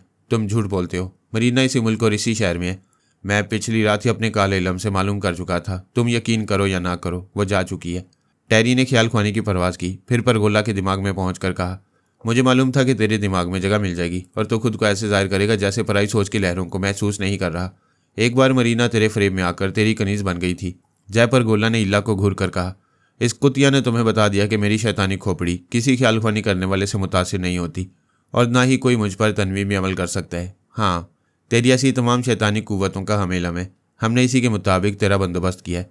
उसे हथकड़ी पहनाकर एक जीप में बिठाया गया। कब्रिस्तान के हाथे के गेट के पास दफ्तर नुमा चारदीवारी थी। उसे वहां ले जाकर एक बेड पर लिटाया गया। उसके हाथ पांव बांधे गए, फिर उसकी दोनों कनपट्टियों पर बिजली के नंगे तार को टेप से चिपकाया गया। अब उसकी समझ में आया कि उसके साथ क्या होने वाला है। वो चीखने लगा और बंदिशों से रिहाई पाने के लिए जद्दोजहद करने लगा। अफसर ने एक बार स्विच ऑन किया तो बिजली के झटकों से वो ज़िबा किए हुए बकरे की तरह आवाज़ें निकालने लगा। अफसर ने स्विच ऑफ कर दिया। वो पहले ही झटके से निढाल हो गया। रिहाई के लिए जद्दोजहद करना भूल गया। टेरी ने उसके अंदर पहुंचकर उसकी दिमागी हालत मालूम की। उसके अंदर अब भी शैतानी कुव्वत बाकी थी। उसने अफसर को फिर हुक्म दिया, फिर उसको बिजली का झटका पहुंचाया गया। इस बार दिमागी तकलीफ नाकाबिले बर्दाश्त थी। उसके जिस्म की गलाजत बाहर निकल आई थी। टेरी ने देखा दिमाग साफ हो गया, शैतानी झूठ खत्म हो गया और उसके ख्यालात सच कह रहे थे कि मरीना इसी शहर में है। उसने झूठ कहा था कि वो मुल्क से बाहर गई है। टेरी ने पूछा, जेरी और थर्माल तुम्हारे पास कब आती हैं? वो हर 1 घंटे बाद बारी बारी आती हैं। क्या अभी मौजूद हैं? नहीं, मैंने 12:30 बजे सोने से पहले कह दिया था कि नींद में मुदाखलत ना की जाए। अब जेरी सुबह 6 बजे और थर्माल 7 बजे आएगा। तुम्हारा दावा है कि कोई आमिल तुम पर तनवीमी अमल नहीं कर सकता। क्या अभी तुम मेरे मामूल बनोगे? नहीं, मुझ पर अमल ना करो, मैं शैतान हूँ। तुम्हारे तनवीमी अमल के शिकंजे से निकल जाऊंगा। हमें शैतान के दिमाग को कचरा करना आता है। उसे फिर बिजली का झटका पहुंचाया गया। इस बार शदीद तकलीफ से तड़पते रहने के बाद उस पर नींद बेहोशी तारी हो गई। ऐसी हालत में टेरी ने उसके जहन को थपक कर सुला दिया। बिजली के कई झटकों ने दिमाग से शैतानी कुव्वतों को धो डाला, यानी ब्रेन वॉश हो चुका था। टेरी ने उस पर अमल करना शुरू किया। वो इस कदर कमज़ोर हो गया था कि जल्द ही ट्रांस में आ गया और एक मामूल की हैसियत से उसके सवालात के जवाब देने लगा। टेरी ने जो हुक्म दिया वो उसके दिमाग में नक्श हो गया। पहला हुक्म यह था कि सुबह 6 बजे और 7 बजे जेरी और थर्माल उसके पास आई तो उन्हें हुक्म दी कि पहली फ़्लाइट से इसराइल आ जाएं। जय परगोला को इसीलिए शिकंजे में लिया गया था कि उसके जरिए सिर्फ मरीना ही नहीं, जेरी और थर्माल भी खुफिया यहूदी तंजीम में आ जाएं। यह तय था कि जेरी और थर्माल के यहाँ पहुँचते ही उन्हें गिरफ्तार करके उनके ब्रेन वॉश किए जाएंगे। मरीना के साथ भी यही किया जाएगा। यूं 3 ख्याल खुआनी करने वालों का इजाफा हो जाएगा। इस तरह आदम ब्रदर्स की टोली में टेलीपैथी जानने वालों की मजमूई तादाद 5 हो जाएगी। और ऐसा होने वाला था। यहूदी तंजीम बहुत बड़ी ताकत बनने वाली थी। पारस ने गैर मामूली फार्मूलों का शोशा छोड़कर मुमलिकत इसराइल को मैदान जंग बना दिया, उन पर अजाब नाजिल कर दिया। इसके बरक्स उन्हें फ़ायदा पहुंच रहा था। टेलीपैथी जानने वालों की तादाद अचानक बढ़ गई थी। ये यहूदी अजब नसीब वाले होते हैं। अगर मैं वहाँ होता तो शायद सूरत हाल कुछ और होती। मैं जिस महाज पर था वहाँ कामयाबी हासिल हो रही थी। आदिल गॉड मदर की पूरी फैमिली के साथ महफूज था। एक्सरे मैन और टेरी आदम इस मुल्क में वसी इख्तियारात रखने के बावजूद उनमें से किसी को नुकसान नहीं पहुँचा सकते थे। क्या ये ज़रूरी है कि मैं जिस महाज पर रहूँ वहाँ मुझे कामयाबियाँ हासिल होती रहें? क्या मैंने कामयाबियाँ हासिल करने का ठेका ले रखा है? नहीं। ज़लज़ले के एक झटके से बुलंदो बाला पहाड़ गिर पड़ते हैं, फिर मैं किस गिनती में हूँ? मेरी भी शामत आ गई। मोबाइल फ़ोन की घंटी बजी, मैंने उसे ऑपरेट किया। दूसरी तरफ से बाबा साहब के इदारे के जासूस टॉम मूरस की आवाज़ सुनाई दी। उसने कहा, जनाब गज़ब हो गया, मरीना पर पागलपन का दौरा पड़ा है। वो चीखें मारती और सर के बाल नोचती हुई बंगले से बाहर गई।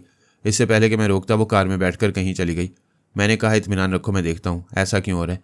मैंने फ़ोन बंद करके ख्याल खुआनी की छलांग लगाई। मरीना के दिमाग में पहुंचा तो उसकी हालत अजीब सी थी। वो कार ड्राइव करने के काबिल नहीं थी। उसकी आंखों के सामने तारीकी थी। इस तारीकी में महज एक रास्ता नजर आ रहा था और इस रास्ते के इख्तिताम पर वो एक कब्रिस्तान देख रही थी। वो महसूस कर रही थी कि जैसे उसके सर के बालों में आग लगी हुई है। जब वो परगोला की दाश्ता थी तब उसने उसके सर के कुछ बाल तोड़कर एक छोटी सी डिबिया में रखे थे और कहा था, कभी तुम मुझे धोखा देकर जाओगी तो मैं काला अमल करूंगा और तुम्हारा एक एक बाल आग में जलाऊंगा।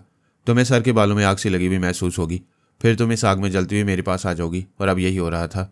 मैं मरीना के ख्यालात पढ़ते ही अपनी रिहाशगाह से बाहर आया, फिर अपनी कार में बैठकर उधर जाने लगा। मैं नहीं जानता था कि वह किस कब्रिस्तान की सिमत जा रही है, लेकिन मैं रास्ता मालूम कर रहा था। उसके जुनूनी होने के बावजूद उसे हेडलाइट्स की रोशनी में दूर तक देखने पर मजबूर करता था।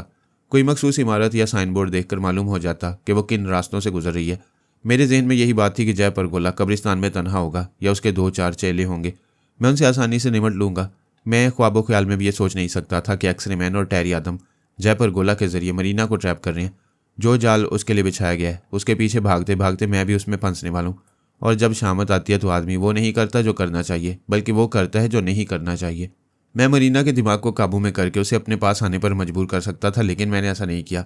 मेरी दानिश में परगोला जैसे शैतान से टकराने का यही मौका था। पहली बार हमारा सामना होने वाला था और मैं उसे मात देकर मरीना को हमेशा के लिए उसे निजात दिलाना चाहता था। मैं तो इसे एक छोटा सा गड्ढा समझकर फलांगने जा रहा था। काश ये मालूम होता कि गड्ढे के पीछे गहरी खाई है। किस्सा हातम ताई में एक जगह कोहे निदा का जिक्र है। हुस्न बानो ने हातम ताई से जिन 7 सवालों के जवाब तलब किए थे उनमें एक मुतालबा यह था कि हातम ताई जाए और कोहे निदा की खबर लाए। हातिम हजारहा सहूबतें बर्दाश्त करते हुए ऐसे इलाके में पहुंचा जहां लोगों ने बताया कि वो जो सामने पहाड़ है वही कोहे निदा है। वहां से आवाज़ें आती हैं, या अखी या अखी। वो आवाज़ जिस शख्स से मंसूब हो जाती वो शख्स दीवानवार उस पहाड़ की तरफ भागता चला जाता है। पूरी बस्ती उसे रोकना चाहे तो वो नहीं रुकता। उसमें इतनी कुव्वत आ जाती है कि वो तमाम दुनिया वालों की गिरफ्त से निकलकर उस आवाज़ की सिमत जाते जाते पहाड़ पर पहुंचकर नज़रों से ओझल हो जाता है, फिर कभी लौट कर नहीं आता। तब हातिम पर यह राज खुला कि वो निदा या सदा मौत की है। जिसके नाम की सदा आती है वो मौत की तरफ खिंचा चला जाता है। उसे तमाम दुनिया वाले भी अपनी गिरफ्त में लेकर रोकना चाहें तो रोक नहीं सकते। और वह पहाड़ जिंदगी और मौत के दरमियान एक पर्दा है। इस पहाड़ के आगे जिंदगी और पहाड़ के पीछे मौत की निदा, जहाँ से कोई वापस नहीं आता। मैंने कोहे निदा का हवाला इसलिए पेश किया कि मेरे नाम की भी सदा रही थी। मुझे मरीना की चीखें सुनाई दे रही थी। वो काले जादू के जेर असर तड़प रही थी। उसके बालों में जैसे आग लगी हुई थी और वो आग बुझाने के लिए बेख्तियार कब्रिस्तान की तरफ कार ड्राइव करती जा रही थी। मैं उसके अंदर रहकर वो रास्ते मालूम कर रहा था जहाँ से वो गुजर रही थी और मैं उसके ताक़ुब में कार ड्राइव करता जा रहा था। उसके ख्यालात बता रहे थे कि जय परगोला उस पर काला जादू कर रहा है। उसके सर के चंद बाल वो एक नन्ही सी डिबिया में रखता था और उसे तावीज़ की तरह गले में पहनता था। वो एक एक बाल डिबिया से निकालकर मंतर पढ़ रहा था और उसे आग में जला रहा था। मैं मरीना के दिमाग पर कब्जा जमाकर उसे कब्रिस्तान जाने से रोक सकता था, लेकिन रोक देने से बालों में होने वाली जलन की शिद्दत और तकलीफ कम न होती।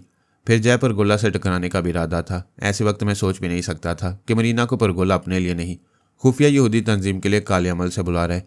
और वहाँ कब्रिस्तान की तारीकी में बेशुमार पुलिस अफसरान छुपे बैठे हैं और उन अफसरान के दिमागों में एक्सरे मैन और टेरी आदम मौजूद हैं। वो परगोला को अपना मामूल और ताबेदार बनाने के बाद अब मरीना को गिरफ्त में लेने के लिए इस तरह बुला रहे हैं। ऐसे में फरहाद अली तैमूर भी उनकी गिरफ्त में आएगा तो यहूदी कौम की ईद हो जाएगी। ऐसे ही वक्त कोहे निदा की मिसाल याद आई। मैं शायद मौत की सज़ा सुनकर अपने आखिरी अंजाम की तरफ जा रहा था, लेकिन हातिम ताई के किस्से में मौत की सज़ा सुनकर कोई एक उधर जाता था, 2 अफराद नहीं, जबकि हम 2 जा रहे थे, एक मैं और दूसरी मरीना। फिर तो वो मौत मेरे लिए नहीं थी, मरीना के लिए भी नहीं थी, बल्कि महज धमकी थी। जैसे जिंदा रहने के दौरान कई बार मौत आती है, फिर आते आते रह जाती है, धमकी देकर चली जाती है। मैं तो क्या, कोई भी ये सोच नहीं सकता कि पेश आने वाली किसी मुसीबत से कैसे बचा जाए। जब हमारी अकल काम नहीं करती तब मुकद्दर अपना तमाशा दिखाते कि देखो तुम बचोगे ऐसे।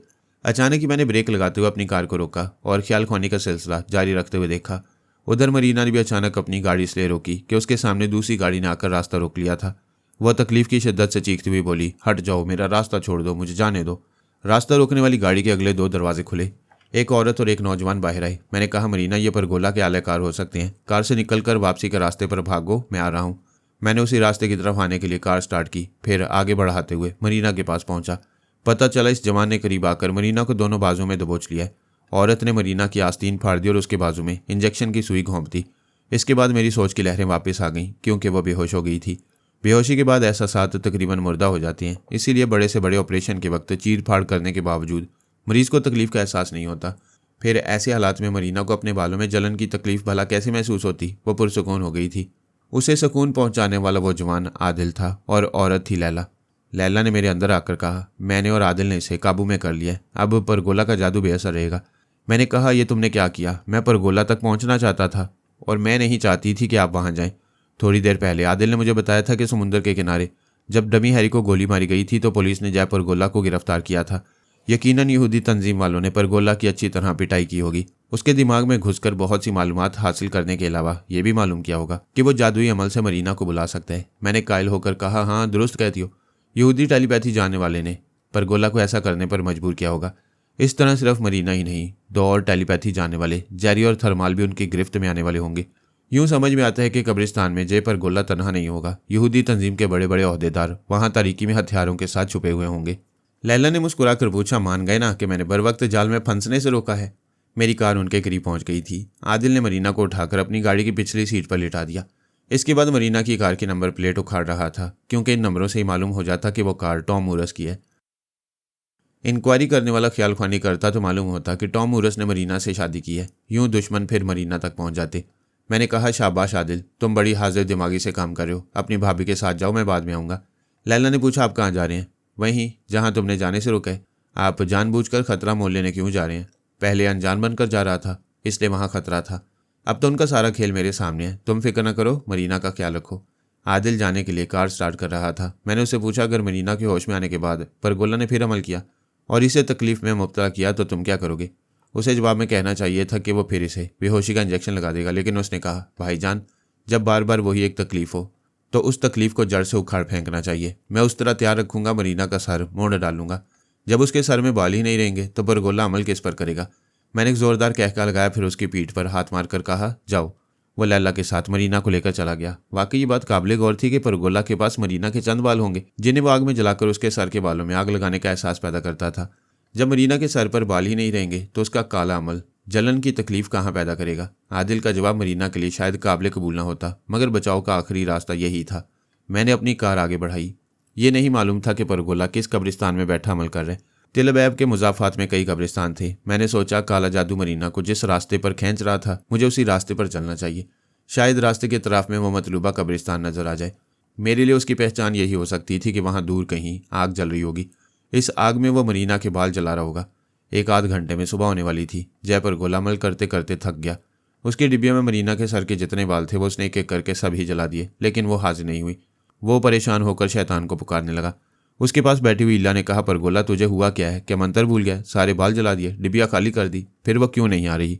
मेरी समझ में नहीं आ रहा कि क्या गड़बड़ हो गई। उसे चीखते चिल्लाते और सर पटकते हुए आना चाहिए था, मगर यहाँ तो उसकी परछाई भी नजर नहीं आ रही। वो बोली, पुलिस वाले तेरी पिटाई करेंगे, यही इल्जाम देंगे कि तूने मरीना को उनसे दूर रखने के लिए बेअसर जादू किया है। वहाँ के सन्नाटे में पुलिस की जीप शोर मचाती आई। एक अफसर ने जीप से उतरकर कहा, मैं तुम दोनों के ख्यालात पढ़ता रहा हूँ। अगर तुम जुबान से कहते तो कभी यकीन ना करता, मगर तुम्हारे चोर ख्यालात बता रहे हैं कि तुमने फ्रॉड नहीं किया। पूरी तरह अपने काले जादू को आजमाया है, फिर भी वो नहीं आई। परगोला ने कहा, मेरी तो यही समझ में आता है कि वो मर चुकी है। ये नामुमकिन है कि वो जिंदा हो और उस पर मेरा जादू असर न करे। अफसर के दिमाग में बैठे हुए एक्सरे मैन ने कहा, हो सकता है वो मुर्दा ना हो, बेहोश हो, क्योंकि बेहोशी में भी इंसान को बड़ी से बड़ी तकलीफ का एहसास नहीं होता। हाँ, ये मुमकिन है, वो बेहोश होगी, तभी मेरा अमल नाकाम रहा है। कोई बात नहीं, कब तक बेहोश रहेगी? अब तो सुबह होने वाली है, कल तुम रात को फिर यहाँ आकर अमल करो। जनाब आली, अब तो अमल नहीं हो सकेगा, मरीना के तमाम बाल खत्म हो चुके हैं। एक्सरे मैन ने अफसर के जरिए उसे एक उल्टा हाथ रसीद किया, गधे के बच्चे, तूने सारे बाल क्यों जला डाले? परगोला तौहीन के एहसास से तिलमिला गया। वो इतना शहजोर था कि इंस्पेक्टर को दबोच लेता तो उसका दिल निकल जाता, लेकिन उसके और सिपाहियों के पास हथियार थे। वो दांत पीस कर बोला, इंस्पेक्टर, मर्द का बच्चा है तो हथियार फेंक कर मेरे सामने आ, मैं तुझे इस कब्र में घुसा दूंगा। इंस्पेक्टर ने फिर उसे मारने के लिए हाथ उठाया, पर गोला ने बड़ी फुर्ती से उसका हाथ पकड़कर खींचा और एक बाजू में उसकी गर्दन दबोच ली। फिर इससे पहले कि दूसरे सिपाही आगे बढ़ते, उसने हॉलिस्टर से रिवॉल्वर निकालकर उसकी कनपटी से लगाते हुए कहा, खबरदार, कोई करीब आएगा या मुझ पर गोली चलाएगा तो मैं मरते मरते इसे भी मार डालूंगा। सिपाही जरा पीछे हट गए। वो बोला, और दूर चले जाओ, मेरा रास्ता छोड़ो। वो सब और पीछे हटने लगे। पर गोला इतना अहम था कि इसे काबू में करने के लिए एक इंस्पेक्टर को मारा जा सकता था, लेकिन वो इंस्पेक्टर एक्सरे मैन का साला था, उसकी बीवी का भाई था। उसकी बीवी और साले वगैरह भी उसे एक्सरे मैन की हैसियत से नहीं जानते थे। बहरहाल सारी दुनिया एक तरफ, जोरू का भाई एक तरफ के मिस्ताक, वो साले को कुर्बान नहीं कर सकता था। उसने टहरी आदम के दिमाग में ये बात डाली कि इंस्पेक्टर को नुकसान न पहुंचे, परगोला को हिकमत अमली से काबू में किया जाए। टैरी ने परगोला के दिमाग में कहा, ये मत भूलो कि तुम मेरे मामूल और ताबेदार हो, मैं अभी तुम्हारे हाथ से रिवॉल्वर गिरा दूंगा। वो हंसते हुए बोला, तुमने मुझे बिजली के झटके पहुंचाए, मेरे दिमाग को कमज़ोर करके मुझ पर तनवी में अमल किया। मैं पहले ही कह चुका था कि मेरा दिमाग शैतानी है। मुझ पर तनवी में अमल थोड़ी देर तक रहता है, फिर मैं उस अमल से आज़ाद हो जाता हूँ। तुम मेरे अंदर जलजला पैदा करो, मेरा कुछ नहीं बिगड़ेगा। टैरी ने ही किया, उसके दिमाग में जलजला पैदा किया, उसका कुछ नहीं बिगड़ा। वह इंस्पेक्टर को गन पॉइंट पर रखे हुए कब्रिस्तान के बड़े गेट की तरफ जा रहा था। टैरी ने उसके दिमाग को चकराने की कोशिश की ताकि वो ज़रा भी लड़खड़ाए तो इंस्पेक्टर उसे रिवॉल्वर छीन ले, लेकिन उसकी तमाम कोशिशें नाकाम हो रही थीं। उसने सोचा कि इंस्पेक्टर की ज़िंदगी को खतरे में डालकर परगोला को गिरफ्तार किया जाए, लेकिन एक्सरे मैन ने टैरी की सोच में कहा, मुझे इंस्पेक्टर की हिफाजत करते हुए इसे गिरफ्तार करना चाहिए, जल्दबाजी से काम लेना ज़रूरी नहीं। आखिर ये भागकर कहाँ जाएगा? कब्रिस्तान के बाहर भी मुसल्लह सिपाही मौजूद हैं। कब्रिस्तान के बाहर वाली सड़क पर मैंने कार रोक दी। कई गाड़ियां सड़क पर से गुजर रही थीं। मैं दूर आके शोले देखकर सोच रहा था, शायद परगोला इस कब्रिस्तान में होगा। ऐसे ही वक्त वो इंस्पेक्टर को गन पॉइंट पर रखे बाहर आया। दूर खड़े हुए सिपाहियों ने उसे भी निशाने पर रखा हुआ था। वो हुक्म के मुंतजर थे। अफसरान जैसे ही फायरिंग का हुक्म देते वो परगोला को गोलियों से छलनी कर देते या उसे जख्मी करके फरार होने के काबिल न छोड़ते। लेकिन एक्सरे मैन अपने साले इंस्पेक्टर के साथ परगोला को भी जिंदा सलामत रखना चाहता था। परगोला उनके लिए बहुत अहम था। वो काबू में रहता तो उसके जरिए 3 टेलीपैथी जाने वाले यहूदी तंजीम में चले आते। एक अफसर ने दूर से ललकारा, परगोला तुम बहुत बड़ी गलती कर रहे हो। एक अफसर को यरगमाल बनाकर ना इस इलाके से और ना ही इस मुल्क से बाहर जा सकोगे। दूसरे अफसर ने कहा, परगोला इसे छोड़ दो, हम तुम्हें हिरासत में नहीं लेंगे, तुम हमारे दोस्त बनकर होगे। परगोला ने अच्छी तरह इंस्पेक्टर की गर्दन दबोचकर रिवॉल्वर से मेरा निशाना लिया, फिर सख्ती से कहा, जहां बैठे हो वहीं रहो और कार का पिछला दरवाजा खोल दो। मैंने बुरी तरह खौफजदा होने का तासुर दिया। खौफजदा अंदाज में दरवाजा खोलते हुए कहा, फॉर गॉड से गोली ना चलाना, तुम जो कहोगे वही करूंगा। क्या मैं अपनी कार छोड़कर चला जाऊं? वो कार के करीब आते हुए बोला, खबरदार कार से न निकलना, तुम इसे ड्राइव करोगे। मैं तो यही चाहता था कि मेरा शिकार खुद मेरे साथ चले। वहां पुलिस के अफसरान देख रहे थे कि परगोला मुझे रिवॉल्वर दिखाकर मजबूर कर रहे और मैं अपनी सलामती के लिए उसके हुक्म की तामील कर रहा हूँ। वो इंस्पेक्टर को कार की पिछली सीट पर धक्का देकर उसके साथ बैठ गया, फिर बोला, गाड़ी चलाओ। मैंने कार स्टार्ट करके आगे बढ़ा दी। वैसे तो कार में हम 3 थे, अगली सीट पर मैं और पिछली सीट पर वो दोनों, लेकिन मुझे चौथे शख्स की मौजूदगी का भी यकीन था। जो लोग परगोला के जरिए 3 टेलीपैथी जाने वालों को हासिल करने की फिक्र में थे, उनका एक ख्याल ख्वानी करने वाला जरूर इंस्पेक्टर के अंदर रहकर यह तमाशा देख रहा होगा। मैं चाहता था वो मुझे काम सा शायरी समझे, इसलिए मैंने परगोला से कहा, ब्रादर तुम कानून के मुहाफिज को अगवा कर रहे हो, साथ ही मुझे भी मुजरिम बना रहे हो, आखिर ये मामला क्या है? मैंने परगोला को पहले कभी नहीं देखा था। उसकी हरकतों से अंदाजा हो रहा था कि ये वही शैतान है। वो मुझे झड़क कर बोला, तू खामोशी से गाड़ी चलाता रहे, कुछ बोलेगा तो गोली मार दूंगा। फिर वो इंस्पेक्टर को देख कर बोला, जो शख्स तुम्हारे दिमाग में छुपा बैठा है, मैं उसे कहता हूँ कि हमारा ताकुब करने वाले अफसरों और सिपाहियों के पास जाओ और उनसे कहो कि हमारे ताकुब से बाज आ जाएं, वरना ये अफसर उन्हें जिंदा नहीं मिलेगा। मैंने कहा, ब्रादर तुम कुछ बहकी सी बातें कर रहे हो। इंस्पेक्टर से कह रहे हो कोई इसके दिमाग में छुपा बैठा है। भला कोई दिमाग में कैसे बैठ सकता है? वो गुस्से से बोला, यू शट अप, अब बोलेगा तो गोली मार दूंगा। अजीब अहमक हो, मुझे मार डालोगे तो गाड़ी कौन चलाएगा? तुम चलाओगे तो इंस्पेक्टर को कौन संभालेगा? वो झुंझलाकर बोला, अबे क्यों बकवास कर रहे? मुझे उस टेलीपैथी जाने वाले से बकवास करने दे। बकवास नहीं, बात करने दे। फिर उसने पीछे वाले शीशे के पार देखकर कहा, पुलिस वाले ताकुब से बाज नहीं आ रहे। मैं फिर वार्निंग देता हूँ, हमारा पीछा ना छोड़ा गया तो मैं तुम्हारे इंस्पेक्टर को। मैंने फौरन ही बात काट कर कहा, इंस्पेक्टर को भी गोली नहीं मार सकोगे। जब तक ये जिंदा रहेगा पुलिस वाले तुम पर हाथ नहीं डालेंगे। वो एकदम से फट पड़ा, अब एक गधे के बच्चे, क्यों मेरे बीच में बोल रहा है? मैंने कहा, गधा होगा तू, तेरा बाप, तेरा खानदान। अभी गाड़ी रोक दूं तो पुलिस वाले घेर लेंगे। खबरदार गाड़ी ना रोकना। तो फिर बोल के तू कुत्ता है। तुझे जितनी गंदी गालियां याद हैं वो अपने आप को देना शुरू कर दे। अगर तूने शुरू ना की तो 3 तक गिनते ही गाड़ी रोक दूंगा। गाड़ी रोकते ही मैं तुझे गोली मार दूंगा। तो फिर ठीक है, गाली या गोली एक। अबे क्या करता है, क्या सचमुच रोकेगा? मैंने ऊंची आवाज में कहा, 2। मेरे 3 कहने से पहले वो शुरू हो गया, अपने आप को गालियां देने लगा। ऐसे ही वक्त मैंने पराई सोच की लहरों को महसूस करके सांस रोक ली। वो यहूदी टेलीपैथी जानने वाला जो इंस्पेक्टर के अंदर मौजूद था, उसने मेरे अंदर आने की जहमत की होगी। उसे ये बात पसंद आई होगी कि मैं परगोला को रिवॉल्वर रखने के बावजूद बेबसी और झुंझलाहट में मुब्तला कर रहा हूँ। वो खुद को गालियां देने के बाद गुस्से से बोला, अबे और टेलीपैथी जाने वाले, तू खुद को समझता क्या है? पुलिस वालों को मेरे पीछे आने से नहीं रोक रहा है। मैं देखूंगा ये कब तक मेरा पीछा करेंगे। मैंने कहा, जब तक मेरी गाड़ी की टंकी में पेट्रोल है, फिर ये गाड़ी खुद ही रुकेगी तो ताकुब का सिलसिला खत्म हो जाएगा। वो गुस्से और आजिज़ी से बोला, अरे मेरे बाप, मैं तुझे तेरे खुदा का वास्ता देता हूँ, हमारे बीच में मत बोल। तू इस टेलीपैथी जाने वाले को ये क्यों सुना रहा है कि इस गाड़ी का पेट्रोल खत्म हो सकता है? मैंने कहा, क्या मेरे ना कहने से ये गाड़ी 2-4 बरस तक चलती रहेगी? हमें किसी पेट्रोल पंप पर रुकना नहीं पड़ेगा। वो धाड़ कर बोला, बे चुप हो जा, मुझे बचने की कोई तदबीर सोचने दे। तुम्हें सिर्फ मैं ही बचा सकता हूँ। वो पीछे आने वाले पीछा नहीं छोड़ेंगे। तू मुझे कैसे बचाएगा? बड़ा आसान तरीका है, सामने दरिया का पुल आ रहा है, अगर मैं ये गाड़ी दरिया में गिरा दूं तो तुम तैरकर कहीं से कहीं निकल जाओगे। उन पुलिस वालों से 2-4 घंटे के लिए निजात मिल जाएगी। क्या पागल हो गया है? हमें गाड़ी समेत दरिया में गिराएगा और खुद भी डूब मरेगा। मेरी जान पर बनी हुई है और तू मजाक कर रहा है। मैंने रफ्तार और ज्यादा बढ़ाते हुए कहा, मैं मजाक नहीं कर रहा हूँ, देखो ये पुल आ गया है, संभल जाओ। वो बोला, बे डरपोक बुजदिल, तू मौत से डरता है इसीलिए मेरे रिवॉल्वर से डर कर गाड़ी चला रहे। तेरे जैसा बुजदिल गाड़ी समेत दरिया में नहीं जा सकता। कार तेज रफ्तारी से दरिया के बीच पुल पर पहुंच गई। मैंने अपने दरवाजे का लॉक खोला, फिर अचानक ही पूरी तेज रफ्तारी से गाड़ी को टर्न दिया। फिर जैसे क्यामत आ गई, पीछे बैठने वालों की चीखें निकली। पुल की रेलिंग एक धमाके से टूटी। फिर हमारी गाड़ी फिजा में उड़ती हुई दरिया के पानी की तरफ जाने लगी। मैं पहले से तैयार था। दरवाजा खोलकर गाड़ी के डूबने से पहले ही छलांग लगा दी। गाड़ी का वजन बहुत ज्यादा था, इसलिए वो मुझसे पहले डूबी। मैं चंद सातों के बाद उससे दूर आकर पानी में गिरा। फिर हाथ पांव मारकर वापस ऊपर को आया। दरिया की सतह पर उभरते ही देखा, पर गोला भी उभरने के बाद तैर रहा था।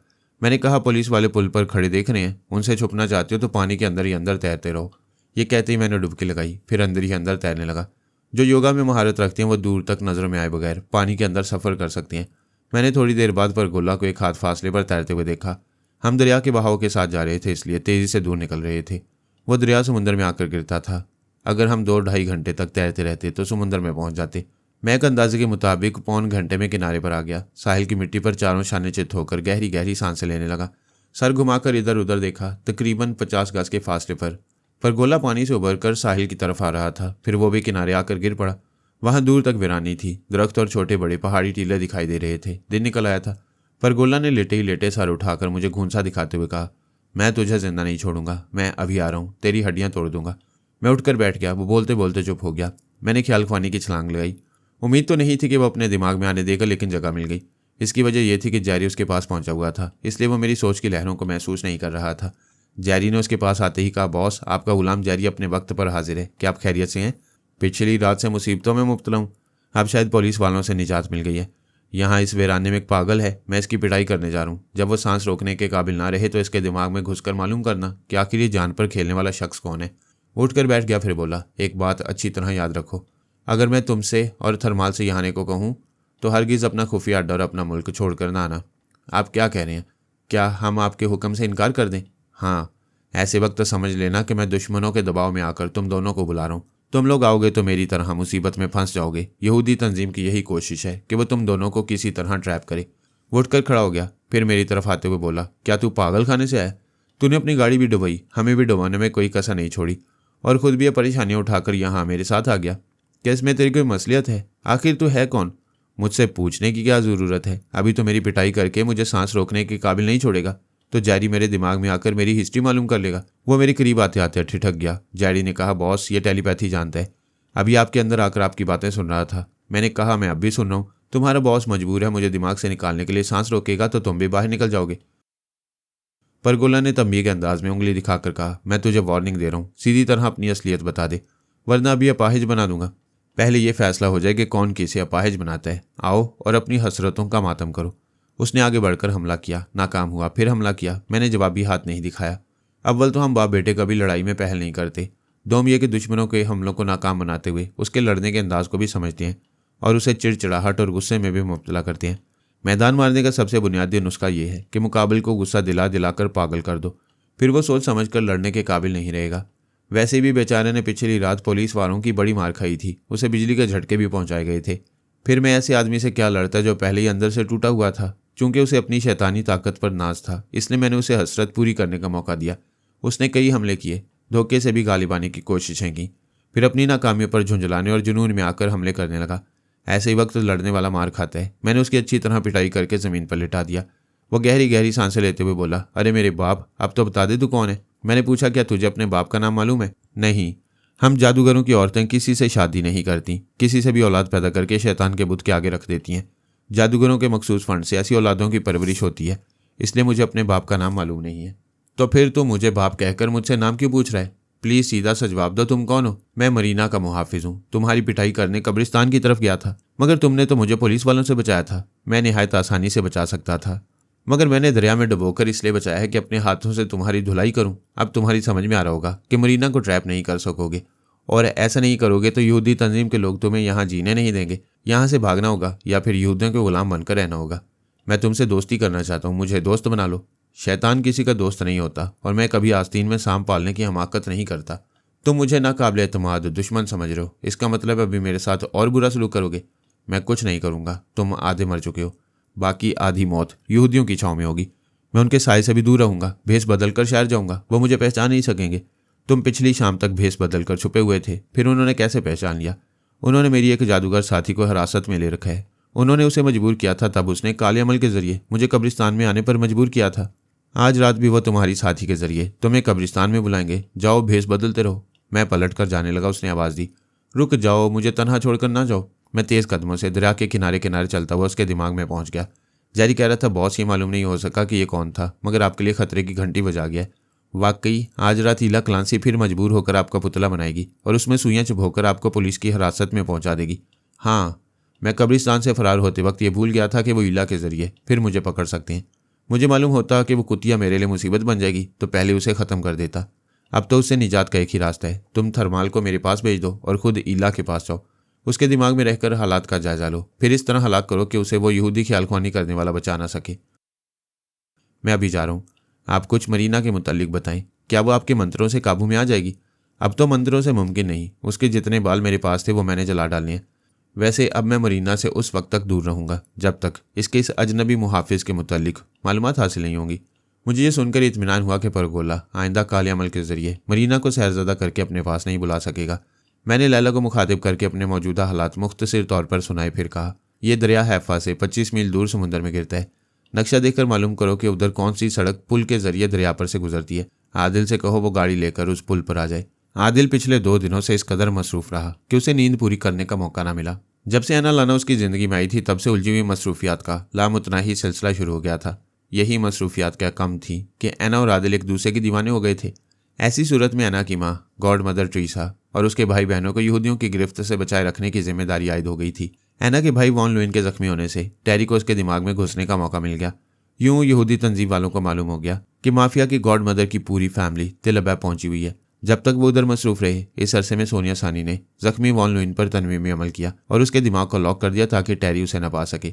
टेरी आदम गॉड मदर की दूसरी बेटी मैक्सी पर आशिक हो गया। उसने कहा था कि वो मैक्सी को बीवी बनाकर अपने पास रखेगा, बाकी उसकी माँ और भाई बहनों को जेल में पहुंचा देगा। मैक्सी को उसे निजात दिलाने के लिए बारबरा ने तेल अबैब की एक कॉल गर्ल को ट्रैप किया। उस पर अमल करके उसे गॉड मदर की बेटी मैक्सी बना दिया ताकि वह जबरन उसे बीवी बनाकर खुश रहे, उसके साथ जिंदगी गुजारे और असल मैक्सी उससे महफूज रहे। सुबह 7 बजे तक बाबा साहिब के इदारे के 2 जासूसों और मेकअप के 3 माहिरीन ने गॉड मदर ट्रीसा, उसके बेटे वॉन लुइन और उसकी बेटियों मामिला और मैक्सी के चेहरे बदल दिए, उनकी रिहाइश का बदल दी। फिर उनसे कहा, जाओ आराम से और इत्मीनान से पिछली रात की नींद पूरी करो। अना लाना भी सो गई थी, आदिल के मुकद्दर में नींद नहीं थी। उसने गॉड मदर के तमाम मामलात सोनिया सानी, बारबरा और इदारे के जासूसों पर छोड़ दिए। खुद लैला के साथ मरीना को परगोला से बचाने में मसरूफ रहा। इसके बाद सोने के लिए गया तो मैंने लैला से कहा उसे सोने न दो, उसकी कुव्वत बर्दाश्त को आजमाओ कि वो कब तक मुसलसल जागकर हाजिर दिमागी से काम कर सकता है। मैंने दरिया किनारे चलते चलते आदिल को ही गाड़ी लाने का हुक्म दिया था और वो अपने भाईजान का ऐसा सगा था कि 15 मिनट भी ना सो सका। लैला की जुबान से मेरा हुक्म सुनते ही गाड़ी लेकर चल पड़ा।